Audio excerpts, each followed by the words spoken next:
Hey guys, once again it's time to go balls deep into Samurai 8. This time it's chapter 3. Hope you guys been keeping up to date. We have been posting the links where to read them. If you haven't been looking, look in the comment section below or the description. And as always, me and Adil are going to break down the universe of Samurai 8, giving some balls deep information and then discuss this chapter. So let's just get to it and cue the intro.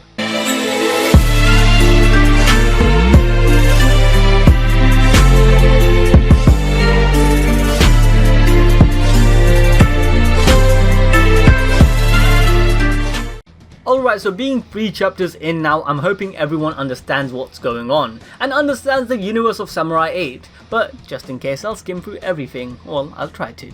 The world is in danger once again, however the danger itself isn't explored as of yet. All we know is that the one who wants to bring destruction to the galaxy is being kept at bay by Yasha, the master of Daruma. She basically portrays an OG master sorting things out in the background. She also seems to be the master of a school of thought called the Yasha style, which people are learning about this technique. Daruma, one of her disciples, is sent on a mission to find 7 keys to open the Pandora box, which is needed to save the galaxy. Now these 7 keys are actually samurai cores that represents worthy samurais who will risk their lives for the sake of others. Samurais aren't the samurais we understand of the real world. Instead, they are basically humans who obtain cyborg bodies and superhuman abilities by a special orb called locker balls. These locker balls are little stars that were left across the galaxy by the legendary warrior samurai god Mayo, who is basically the sage of 6 paths for this manga. Once you become a samurai, you obtain an artificial body, a samurai soul, and a samurai key, and possibly even a rank holder. Not anyone can be a samurai though. The ball only chooses worthy beings or bushis who are basically human warriors. Daruma found his first key, being our main protagonist Hachimaru, who becomes a samurai when he risks his life to save his father. Now in chapter 2 we are introduced to the world that Hachimaru lives in. Being all advanced in the technology, they also have a dojo for bushis where they all are taught the Yasha style. This is where the warriors of the Agaki Castle Bushi Legion are trained. We also are introduced to a student from this dojo, Nanashi, and his own inner conflicts from his identity crisis to not being able to go outside.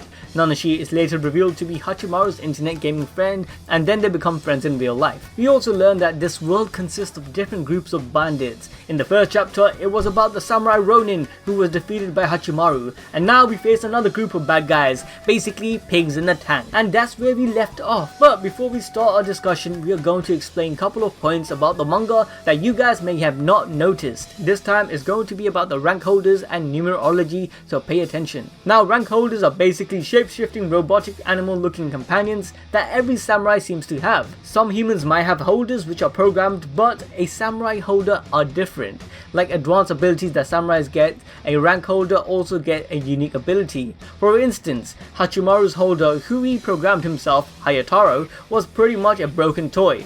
Alright guys, I'm kidding, maybe not a broken toy, but Hachimaru wasn't so useful. However, as Hachimaru obtained his new samurai body, Hayataro also was upgraded into a rank holder. The rank holders are wrapped in a samurai's armor around their body as their main flesh and meat, becoming like an outer shell. This armor can be summoned by the samurai at any time. When the armor is summoned by the samurai, the holder remains in a skeletal form. Now Hayataro's ability is still being explored. I'm pretty sure we're going to be seeing some crazy stuff for him soon. Now let's get into numerology.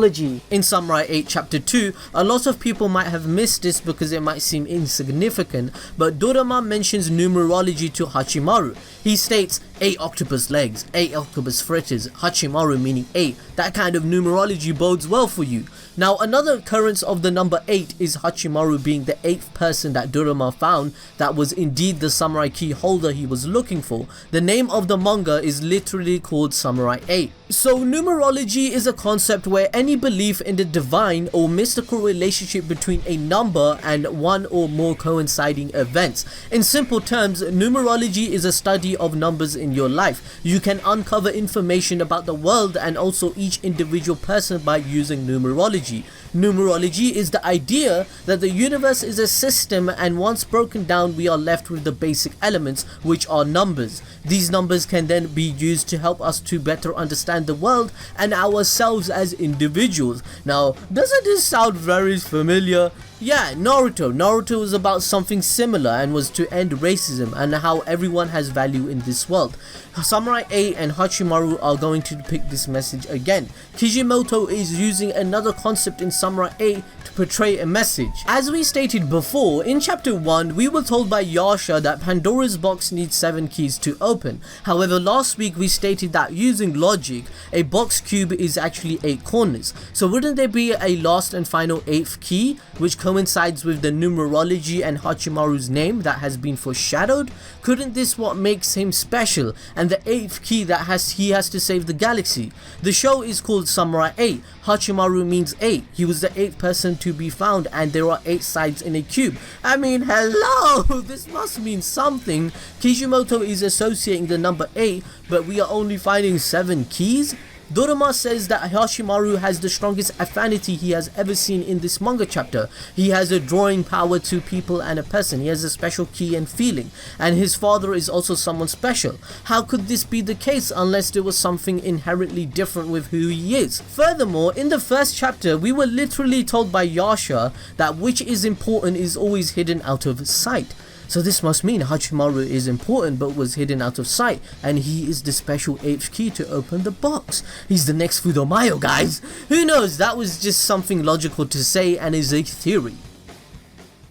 Okay, now coming to chapter 3, we are introduced to two, new looking warrior characters. These guys are bushis, they have samurai swords, and they're also, it looks like they have a holder that looks like what is this, like a big monster looking holder they're riding. Yeah. And one of them looks like a boar and the other one looks like a hawk. The animals, the designs are sick. They're very original, to be honest. Futuristic stuff, I like it. I like that too. But obviously they come to the village and that's attacked by those previous bandits that we see in the last chapter. Those pig looking bandits in the tank. And we see the damage they've done. And these holders, I'm pretty sure they let the police force in around the area, right? And Bushi, you think so? Yeah, because they were straight away, they got off here, they're like, what the hell's going on? And I mean, there was a little bit of confrontation with one of the villagers, but even then, the guy instantly recognized... so you're saying they have some authority, they're authority figures. Yeah, because once he was trying to pull out the sword, he realized, yo, I can't pull off the sword, and then he realized these got IDs. Yeah. And it seems like the place, this dojo that we were introduced to in the last chapter, has a lot of these Pacific Bushis that resides in this dojo and has missions to protect the village. But anyway, I like the concept that they introduced. Yeah, that concept was sick. I'm not gonna lie, that concept was sick about the bio ID. It's very futuristic. It's something like you will see in Psycho Pass or other sci-fi movies. I like that. I wish they had this in this world. Imagine no one can shoot a gun if you don't have the right fingerprint on the trigger. I know. That would be sick. But yeah, I mean, then obviously afterwards we go back to our Nanashi and Hachimaru. I'm not gonna lie, I felt kind of sad for Nanashi because exactly when they got out, there was some random. I know, kids. because some situations like that do happen, man. It's happened to me as well, to be honest, where you meet someone where you're like, you know what, this guy can be a good mate, and then the guy, random people come, they did ruin your whole conversation, ruin the whole vibe. And you cut, fam. You're like, yeah, because he felt like an outsider. Because he's an introverted guy, and then suddenly my man's getting attention. Everyone's like, oh my god, that was that rank holder. Exactly. Oh my god, this looks like my sensei. Shout out to all the introverts. And then I felt so sorry for him. He literally walked away and he went to the temple next to him. Yeah, and the manga does a good job of, they keep portraying Fudomayo as well, because they show the Fudomayo statue. He says, I'm just not like you. And then isn't that linking Hachimaru with Fudomayo again, kind of, with the paneling, the way it was done? It kind of keeps insinuating the idea that he is special, man. I don't know what he is. No, definitely. I also feel like Fudomayo, they don't want to, run away from that concept that he has such a figure. He's such a figure in not just the samurai world. He's changed the whole galaxy. He's changed the whole culture. Exactly. He's literally the sage of six paths. Yeah, Fudomayo is the sage of six paths. Another thing I want to point about this scene is that it's kind of unique here that Nanashi, when she goes to the temple, she's still talking to her right hand and her left hand, and the way they are giving her advice about her life. I don't know, I sometimes feel like they are separate characters, and I think Kishimoto did a good job in portraying such a personality disorder that Nanashi has. I agree. she disassociates herself so much from these characters she created, and so from a right, Mr. Right, Mrs. Left. Yeah. No, I know what Kishimoto's doing. I don't know if you have noticed it, right? But I like Nanashi's character because what Kishimoto is trying to say, what he's trying to tell us as readers, that Nanashi is a self-reflective person. So if you notice, the left hand, one of the hands is an objective-based person that tells objectively what is good and what is bad, and the other one is her feelings. And explains her feelings. It's quite funny because a lot of themes in reality is that Mother Nature, the female, feminine part of life is that the caring side of life, and the masculine side of life is very objective, oriented, rational, and whatnot. I mean, obviously not to say that female represent only femininity. I'm not trying to say that. That's one of the reasons why I like Nanashi's character, is that because me and you are both self-reflective guys as well, where sometimes we overthink. Like, we're like going balls deep into why did someone say this? What am I gonna say? How are they gonna react? I'm kind of like Nanashi, bro. Are you? Yeah, nah, definitely, man. But do you know what I also wanted to point out? Nanashi's, I think that Kishimoto, maybe I'm wrong, but I feel like he got a bit of inspiration from Hunter x Hunter. Like, if you think about it, if you guys remember Hunter x Hunter... Oh, from Killua's little sister. Yeah. Aluka. Yeah, Aluka. Her name was also Nanashi, you know that? I swear down. Or something around that line. Yeah, and... Aluka is just ambiguous, isn't it? Yeah, she was ambiguous, she wasn't sure, and she was like very confused about her identity. She was bullied. I mean... she had no friends. She was trapped in a place for a long time without anyone. I don't know. I got a lot of vibe, from Hunter x Hunter. And also, I also want to make another reference that I think Kishimoto got was from One Piece. Like, later, I mean, coming back to the story, we find that these new antagonists are these pig-looking guys inside of a tank. But the tank is literally called, something like Hoggin's Sweet 2. And it's literally is in the shape of a cake. Like, it's very... I got a lot of One Piece vibes from this. Big Mom all over this one. yeah, I know. I got One Piece vibes from this because I was like, this is on an adventure. Hachimaru's on an adventure. He's going to meet new people. He says he's going to go to space and you can come to space. Do you want to come to space? He's like, this is some Star Wars shit. You know what I mean? Nah, definitely. And I think the official translation says that Nanashi has the body of a boy but the soul of a woman or something. Isn't it? Yeah, something like that. I mean, I think you're just trying to say that's how she feels. We don't know, innit? It's not like... I mean, we just don't know about these things. But at the end of the chapter, we found out that Nanashi has feelings and is in love with Hachimaru. Oh, we'll get to that. Never come on. She says I want to get married. Nah, she didn't say that. She didn't say I want to get married. Don't know. Hachimaru's ignorant. He's naive. They established that. He's like, what are you talking about? Nah, I don't know. Okay, so basically for those guys, it's basically at the last bit where she says, I want to cut a real cake. Because remember, the tank was in the shape of a cake and they sliced it up together. And then in the last bit, she says, I want to cut a real cake. Or she said, I want to cut a cake, but obviously not the one they cut. So, I mean, that's what it was alluding to, but... it just seems out of character. You do on your wedding day though with your wife. Yeah, I know, that's what I'm thinking too, but I feel like it's so much out of character that this person is so introverted, so shy. Why would she just say that? Like, no, because Hachimaru opened her up, innit? It was opened him up, man. It's a guy though, man. I don't know, it's one of those ones. No, Yusuf, let me explain to you. Look, you know Yami from Black Clover. Yami did this for Charlotte. Yami did this for Vanessa, yeah. He did it for both of them. And both these girls fell in love with Yami. We accept that shit. So how come we can't accept it that Nanashi's fell in love with Hachimaru? It's possible that Nanashi, but she's confused. She has Mr. Right, Mrs. Left. She's between a man and a woman. But I think once she gets a samurai body, she might actually get a female body. No, we don't know. But yeah, going back to the bit, I just want to address, when the tank... I mean, I knew it was going to happen. We said in the last chapter that these... pigs in the tank, they're gonna come and attack Hachimaru. What was the coincidence? Come on, guys, it's kind of bait. But we find out they're looking for the they call it the samurai orb, but we obviously know it's called the locker ball from the last chapter. And they're looking for the samurai orbs. You have to sell it because this is worth a lot of money. Because remember from the chapter 1, the Ronin said like this is expensive. It's worth billions. Yeah, it's worth so much, and these guys are obviously trying to go after it. But I think what was happening is they have like a sensor or something, and that's why they went all the way there. And they found Hachimaru instead because they can, because Hachimaru became like a Dragon Ball radar. Yeah, possibly, or there's probably another orb nearby. There's a locker ball nearby, which possibly Nanashi will be exposed to and become a samurai with that orb that they were looking for. Does that make sense? Yeah. But yeah. Also, if you can remember, in chapter 2, Daruma says to Hachimaru that one who makes assumptions and does nothing might as well be wearing his underwear on his head, right? Daruma mentioned underwear twice to Hachimaru twice. And in this chapter, what this basically means, what Daruma's basically saying to Hachimaru is, don't be judgmental when it comes to people's decisions, lifestyle, actions, innit? So in chapter 3, we see this underwear joke played out by Hachimaru. He's like, he doesn't want to make assumptions on people's actions. He doesn't judge Nanashi in the end. He says what is on his mind, and he helps Nanashi in the end. So Hachimaru is a samurai. He's also on his journey. And look, Yusuf, this is a guy that has never been out in the world. So of course you have to establish his character to be not be judgmental. You get what I'm trying to say? No, but also, you know what's so funny? I was actually thinking the same thing, and I was also thinking that Hachimaru's character, it seems like he's being influenced by Daruma just for the little bit of exposure he had with him. Look, he started with using his quotes, and now he's using his jokes and puns about underwear and stuff. Exactly. And I really think they got, I don't know what it is. Maybe. I definitely think someone's gonna use Hachimaru's ignorance against him. He's naive? Yeah, he's naive. He's going to be used like that, and that's going to provide character development for him. And also, what do you think about, Hachimaru's mum? Who do you think the mum is? Do you think the mum's dead? Because Kishimoto and Togashi both admitted that parents get away in their characters. Like, they have to write that the parents are dead, because otherwise you have to keep putting them in the story. What do you think?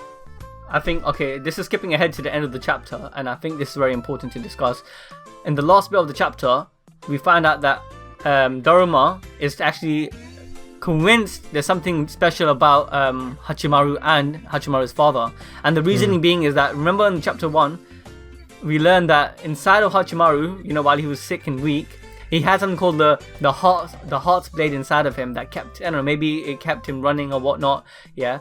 But Hachimaru had a soul, samurai soul inside of him before he became a samurai. And that samurai soul was actually in the possession of someone else, samurai, another samurai, which, we won't give too much in detail who the samurai is.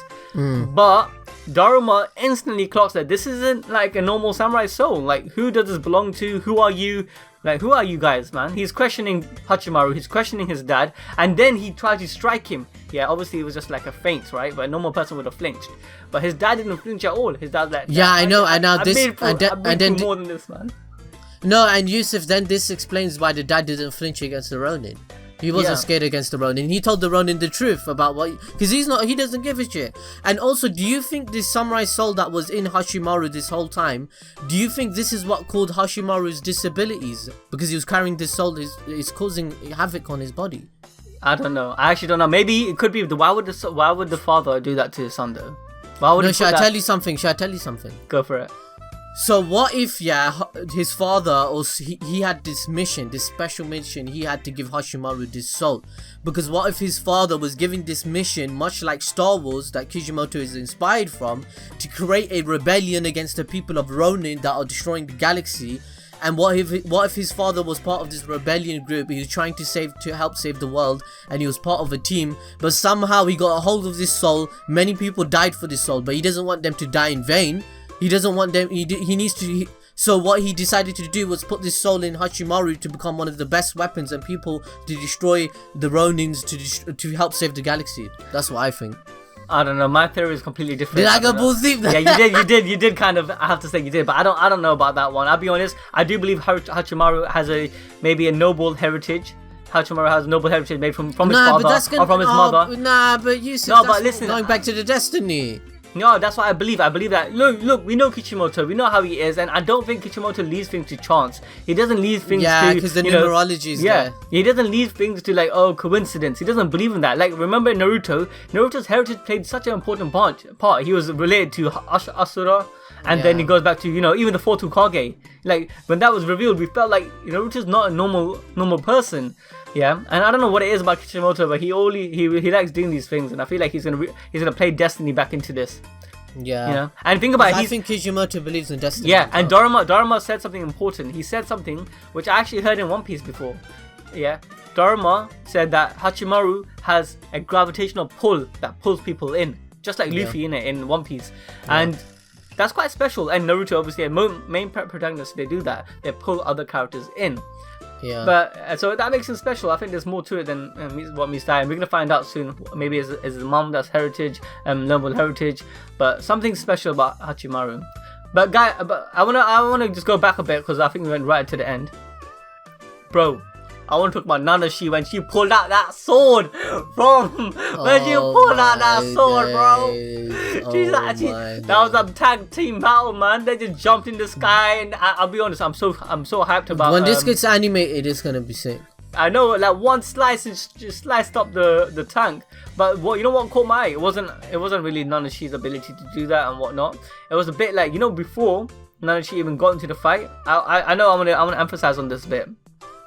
But during that moment when the tank came, Nanashi was in like a midlife crisis, and she's talking to Mr. Right, Mrs. Left, yeah. And to be honest here, I'm not gonna lie to you, that quote, I realized this.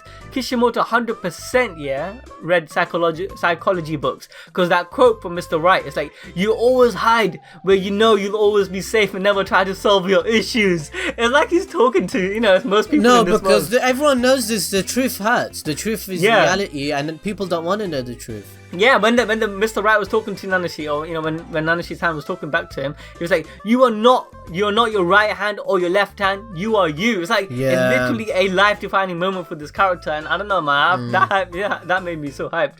I think this chapter was definitely about Nanashi more than anyone. Yeah, it was. It was a character development for Nanashi, and it was a cornerstone for that character, and it really does make sense why he's already has feelings for Hachimaru. The first ship has been sailed, and it's great. It's great development in this chapter, to be honest, because now we've got another 50 questions that we're asking. You know what I mean, Yusuf? It's a lot of good world building. Yeah, but I'll be honest, I was hoping that Nanashi would be part of the squad. Maybe this second key that Daruma finds. But in the future, maybe. Yeah, maybe in the future. That'll be way too fast paced if Nanashi already became a samurai. That's true. It was just a small introduction. I think back maybe 50 chapters later, we're gonna see some next samurai character coming in, saving the day, and we find out as Nanashi. Maybe it'll be a woman, innit? It'll be a woman character. Oh yeah! And a woman's body. Oh, that's gonna be sick. Oh, that's gonna be sick if that happens. Where like Hachimaru's in trouble and then she comes out of nowhere. Yeah, and obviously Hachimaru won't recognize it because it's in a woman's body. But oh my god! Oh, and damn. also samurai can walk through space, isn't it? Yeah, that's they can. what the Ronin said. Yeah. And then using these animals, whales, turtles in space, it's gonna be sick. Anyway, guys, that's the end of the video. That's everything we wanted to say. Let us know your thoughts and opinion in the comment section below, and we catch you guys next time.